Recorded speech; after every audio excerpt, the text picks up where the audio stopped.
नमस्कार, आप देखना शुरू कर चुके हैं पब्लिक संपर्क और मैं हूं आपके साथ चंदन प्रताप सिंह। यूजीसी को लेकर जिस तरह से समाज और यूनिवर्सिटी दोनों में लकीरें खींच गई हैं, इन तमाम मुद्दों पर बात करने के लिए जेजेडी के नेता जय सिंह राठौर जी हमारे साथ हैं। इनसे समझेंगे कि यूजीसी को के बिल को कैसे देख रहे हैं। सर, बहुत बहुत स्वागत है आपका। आपका भी बहुत बहुत स्वागत है। यूजीसी बिल को लेकर क्या सोच रहे हैं आप? देखिए, यूजीसी बिल आने से समाज जो है ना दो धाराओं में बढ़ चुकी है।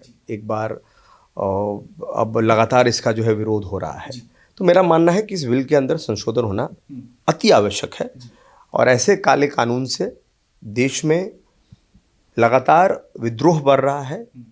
सामान्य वर्ग के लोग इससे अपने आप को असहज महसूस कर रहे हैं और साथ ही ये जो बिल आया है, इस बिल में आपने एक ऐसे वर्ग को शामिल कर दिया है जो हमेशा से, जो आप देखिएगा कि जो SC/ST कम्युनिटी के लोग हैं हमेशा से उसको अपने आप को प्रताड़ित समझते हैं। तो मेरा मानना है कि इसको प्रॉपर तरीके से वापस संशोधन करके इस बिल को प्रस्तुत किया जाए। बिल के जो समर्थक है वो कह रहे हैं ये लोग पहले से क्यों डरे, मान के क्यों चल रहे हैं कि हमारे खिलाफ इसका इस्तेमाल किया जाएगा? देखिए, क्योंकि कई ऐसे मामले हैं जिससे लोग जो हैं कि इससे प्रताड़ित हुए हैं। अभी आप देख लीजिएगा कि कई सारे ऐसे केसेस हैं जो झूठे पाए गए हैं। आप उन सब कॉलम को हटा दीजिए, हमारे प्रतिनिधि को इसके अंदर जगह दीजिए और हो गया। हम लोग को कोई विरोध नहीं इसके अंदर है। हम लोग ऐसा थोड़ी है कि मान लीजिए जो चीज़ है हम लोग क्यों नहीं डर रहे हैं भाई। आदमी, आपने हमारी बात कहने का हमको अधिकार ही नहीं दिया। आप हमारी बात कहने का हमको अधिकार ही आप नहीं दे रहे हैं, तो फिर आदमी से डरेगा नहीं तो क्या करेगा? आप तो जब मन चाहे जिसके ऊपर ब्लेम कर सकते हैं, जिसको जो चाहे आप उसके साथ कर सकते हैं, उसका करियर को खराब कर सकते हैं। तो भाई इसके अंदर संशोधन होना अति आवश्यक है, नहीं तो इस देश में पता नहीं क्या हो जाएगा। तो जो लोग समर्थन में है वो लोग कह रहे हैं कि भेदभाव तो हमारे साथ कैंपसों में होता है, पहले समाज में होता था, अब कैंपसों में होता है, स्वरूप बदल गया। अभी आप देखिए, ये जो कैंपस जितना है, आज तक जितने कैंपस है वो किस समाज द्वारा दिए गए कैंपस है? किस समाज ने उनको कैंपस दिया? और आज जो ये बात जो कह रहे हैं कि भेदभाव उनको कैंपस के अंदर किया जाता है, मेरा ये मानना, मैं नहीं मानता हूँ कि उनके अंदर भेदभाव होता होगा। देखिए, इक्का दुक्का मामला हो सकता है, लेकिन अब उसी को आधार बना के आप उसको एक निर्णय तक पहुंचा दीजिएगा तो ये गलत है। जो रुचि तिवारी के साथ हुआ उस पर क्या सोच रहे हैं? अभी देखिए, अब ये जो मामला आपने कहा कि अभी दिल्ली में छात्रा है, ब्राह्मण है, अब उसके साथ ये हुआ, दूसरी तरफ जो है वो भी तो ब्राह्मण है। नहीं, ठीक है। आप पहले देखिए ना कि वो किस साइड खड़ी है, वो ये किस साइड खड़ी है।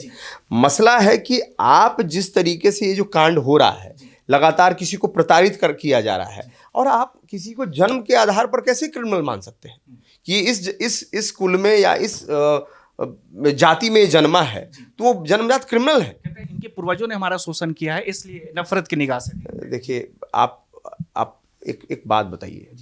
चलिए, मैं इनकी बात मान लेता हूँ कि ये कहते होंगे कि इनके पूर्वजों ने इनका शोषण किया, ठीक है। ये बात कब की है? ये बात कब की है? जब पूर्वज की बात करेंगे तो हो सके वो अंग्रेजों के समय से पहले की होगी या अंग्रेजों के टाइम की होगी, वही ना। उस समय मैक्सिमम जमीनें किसके साथ थी और किसके पास थी? मैक्सिमम जमीनें किसके पास थी? आज ये जो आरक्षण शब्द आया, ये कौन लेके आया? ये बाबा भीमराव अंबेडकर लेके आए। उनको पढ़ा लिखा कर कौन इस काबिल बनाया? किस समाज के लोगों ने उनका मदद किया? जब इतनी ही नफरत थी, मैक्सिमम ज़मीनें हमारे पास, मैक्सिमम खेत खलियान हमारे पास, मैक्सिमम संसाधन हमारे पास, आपके कहने के अनुसार, मैं ये नहीं कह रहा हूँ, ये आप ही कह रहे हैं, मैक्सिमम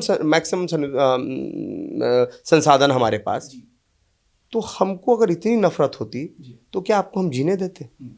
आपकी अनाज बंद कर देते हैं, आपको पानी बंद कर देते और आप नष्ट हो जाते।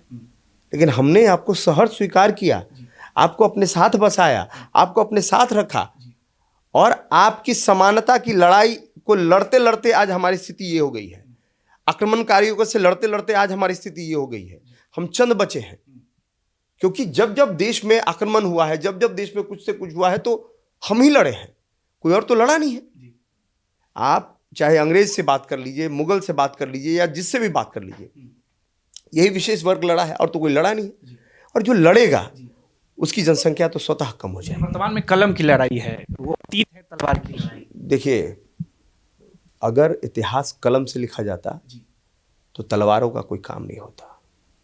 इतिहास तलवार से ही लिखा गया है, तब जाके आज कलम सुरक्षित है, अन्यथा कलम सुरक्षित नहीं होता। तो यूजीसी के आड़ में जिस तरह से ब्राह्मण विरोधी नारे लग रहे हैं, ठाकुर विरोधी नारे, हिंदू राष्ट्र विरोधी नारे लग रहे हैं, तो मैं वही तो कह रहा हूँ कि यूजीसी की आड़ में एक अलग ही तरीके का गेम चल रहा है। और आखिर मैं ये जानना चाहता हूँ सरकार से कि यूजीसी बिल आया ही क्यों, ये लाने की आवश्यकता क्या पड़ गई? आप क्रम को समझिए। आप आज जो सामान्य वर्ग की जो दशा है ये क्यों है, ये इस क्रम को समझिए।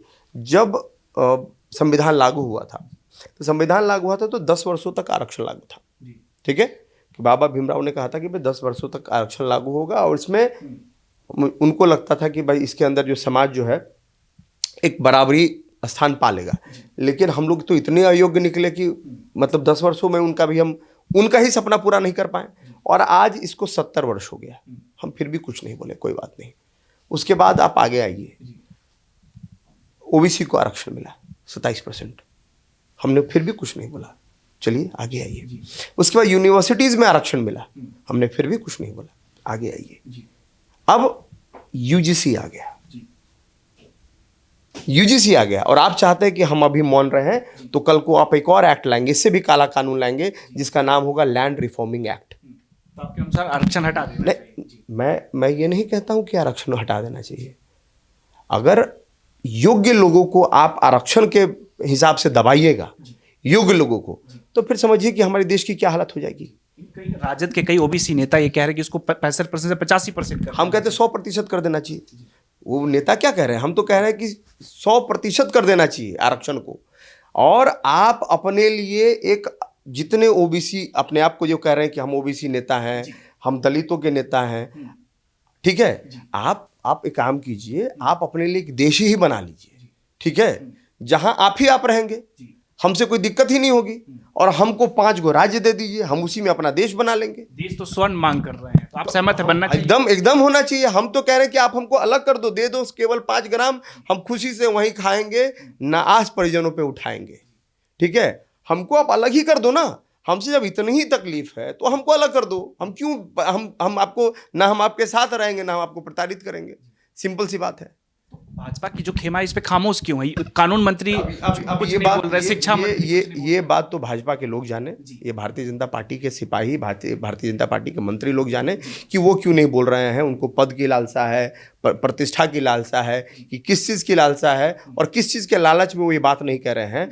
जिस समाज ने उनको इतना आज स्थान दिया, जिस समाज ने उनके लिए लड़ाई लड़ी, जिस समाज ने आज उनको इस काबिल बनाया कि आज वो कुर्सी पर बैठे हैं, और आज जब उस समाज के ऊपर इस तरह का ग्रहण लगा है और वो अपने मुंह में दही जमा के बैठे हैं, तो ये गलत है। शिक्षा मंत्री खुद नहीं बोल रहे, जब सेंट्रल यूनिवर्सिटी में जिस तरह का हिंसा हो रहा है, शिक्षा मंत्री को तो स्टैंड लेना चाहिए। तो मैं वही तो कह रहा हूं ना कि ये लोग सिर्फ और सिर्फ अपनी कुर्सी को बचाने के लिए चुप हैं।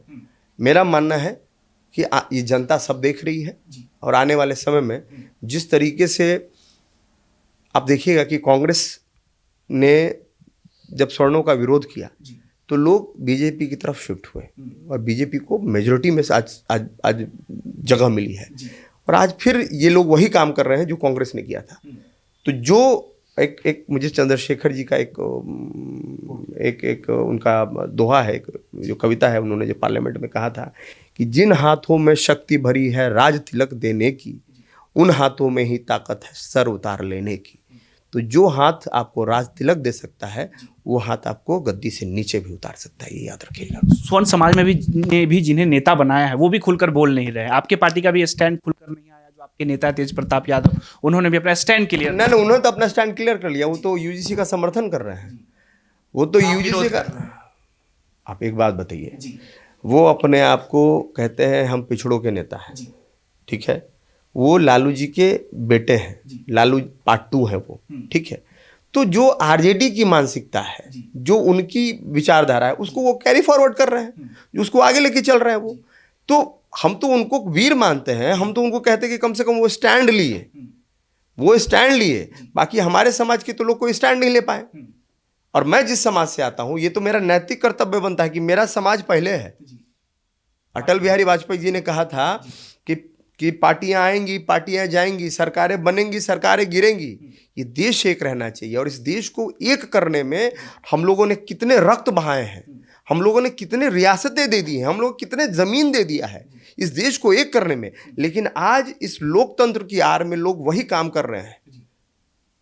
तो 19 को जो फैसला वही काम कर रहे हैं, स्वीकार करेंगे अगर आपके हिस्से में नहीं आया? देखिए माननीय सर्वोच्च न्यायालय जो है वो सर्वोपरि है, ठीक है, और जो फैसला आएगा उसको तो लोग स्वीकार करेंगे।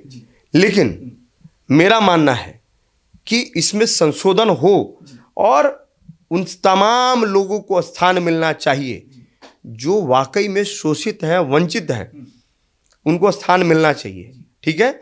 और जिनके खिलाफ ये बिल पास हुआ है उनके भी प्रतिनिधि को इसके अंदर स्थान मिलना चाहिए। उनके जो समर्थक है वो कहते हैं यहाँ भी उन्हीं के लोग बैठे हुए, तो हमें इन पे भी भरोसा नहीं रहा। किनके समर्थक?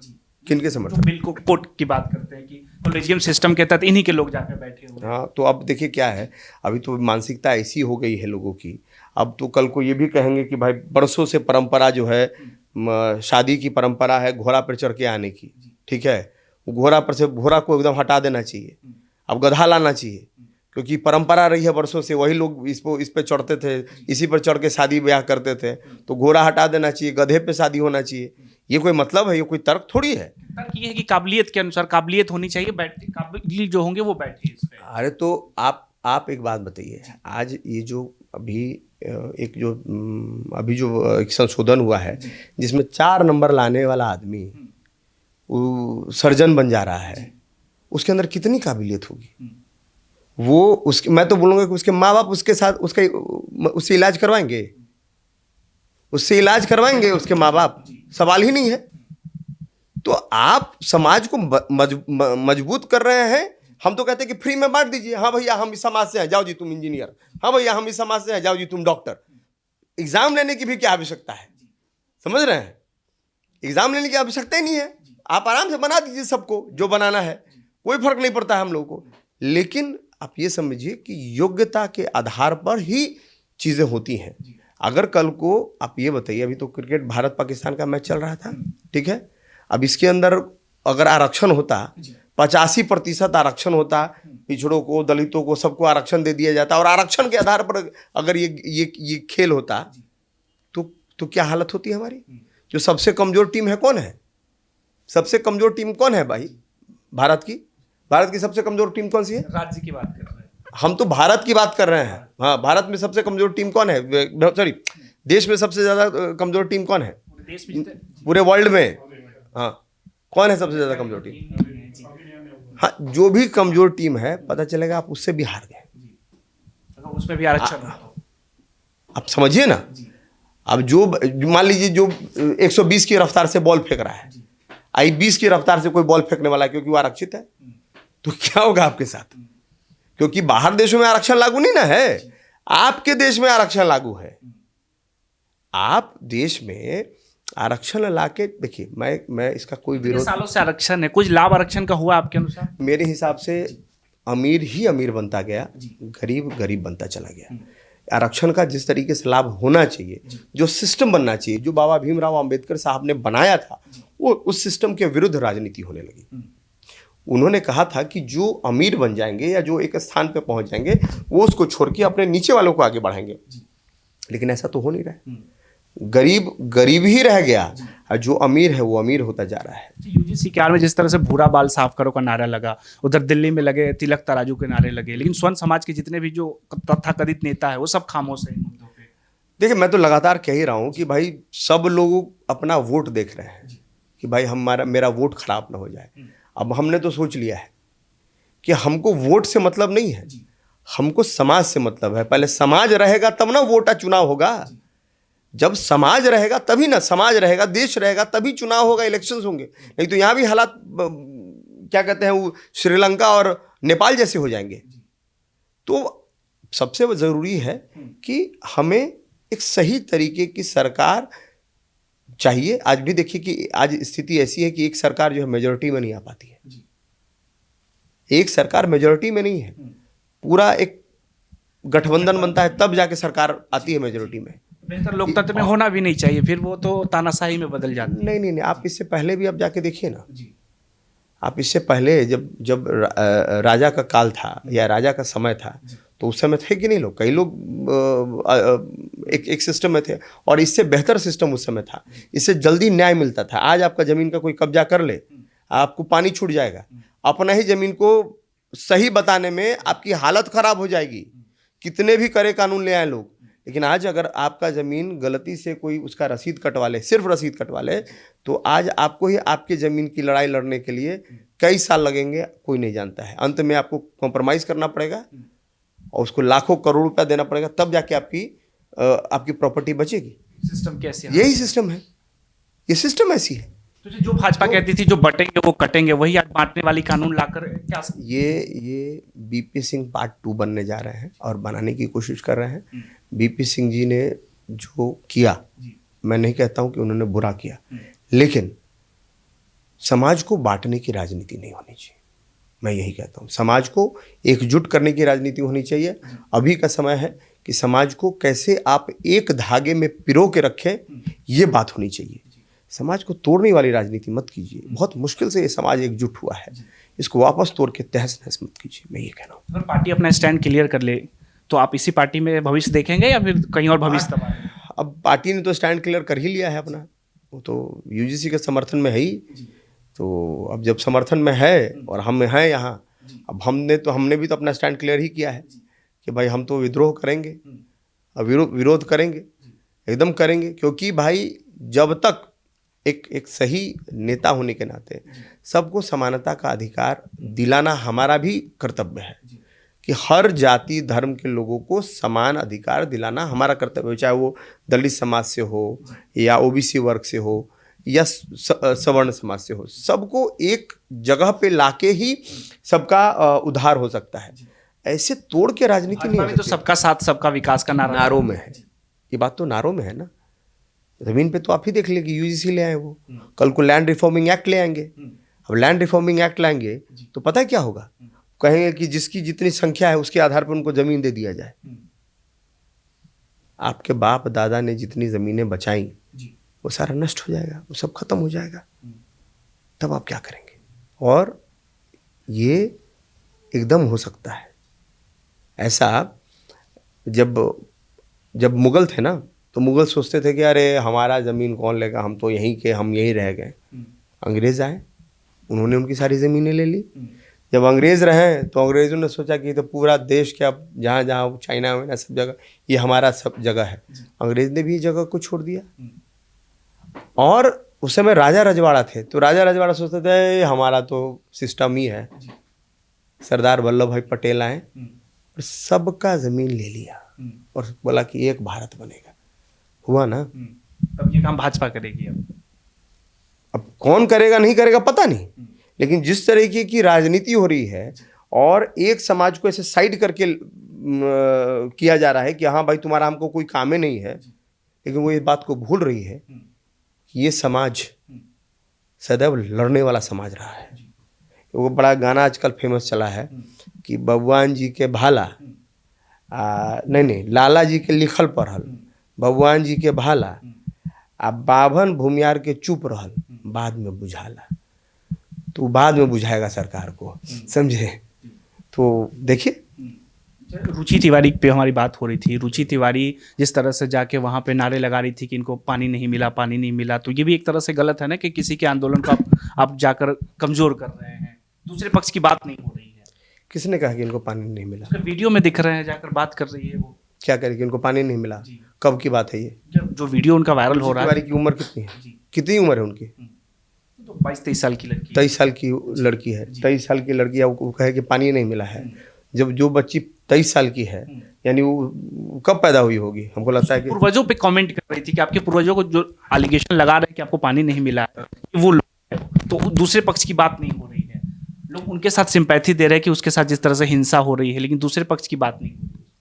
नहीं, देखिए हम फिर कह रहे हैं आपको कि देखिए ये इस तरीके का एलिगेशन लगाना एक दूसरे के प्रति, ये वास्तविक में गलत है। आप रुचि तिवारी के साथ है क्योंकि वो स्वर्ण समाज से आते हैं? नहीं, ऐसा नहीं है। अगर किसी ने कोई गलत किया है, अगर गलत किया है तो गलत का परिणाम गलत होता है, उसको सजा देनी चाहिए, वो सरकार का काम है।